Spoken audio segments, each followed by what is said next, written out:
Hello everyone, it's Dr. Cynthia J. Hickman, your proactive caregiver advocate. Thanks for joining me today. We're going to talk about palliative care and hospice care in the African American family. Is it indeed a struggle? As we continue to highlight Black History Month, looking at the value of palliative care and hospice care in the African American family is the topic. Characteristically, educating the culture of people is often well received if the knowledge is coming from individuals that look like themselves. The same could be true for lived experiences, for they invite others to do better, live better, or behave in an appropriate manner based on the circumstances. This discussion centers on how one's end of life should look.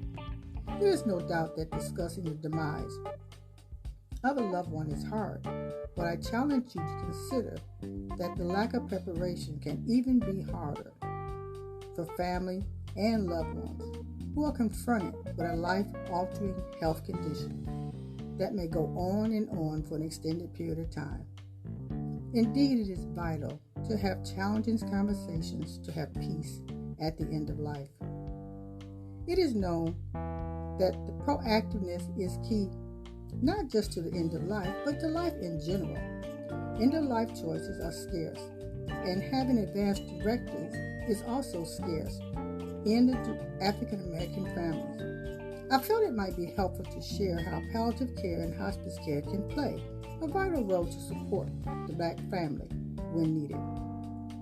Brief definition: palliation, the act or process of relieving suffering without curing the disease that is causing it. Palliation is not always directed toward the end of life, whereas hospice, the act of compassionate care for a loved one at the end of life. Now, I'm not really sure why hospice triggers so many in the African American family, but we must think differently and consider the quality of someone's life when health declines. Prolonging what we call futile care, especially with terminal illnesses, is hard on so many fronts.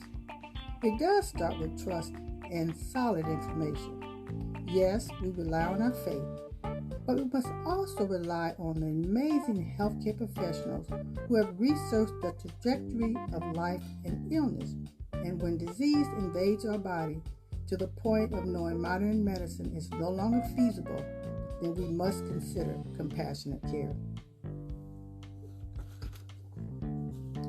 As your proactive caregiver advocate, I was one who considered hospice for my mother.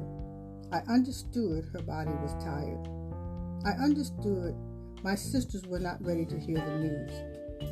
But as mother's advocate, I did what was best by honoring her wishes, even when it was hard and painful. We were able to embrace palliative care with my family and friends by being by her side and doing the things that really mattered, knowing that they wouldn't cure her.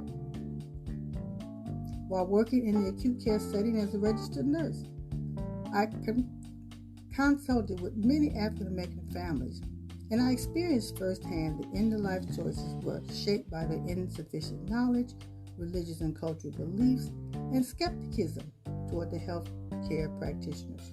While this may be the mindset, remember, none of us are going to live forever. Seek resources in your area on palliative care and hospice care.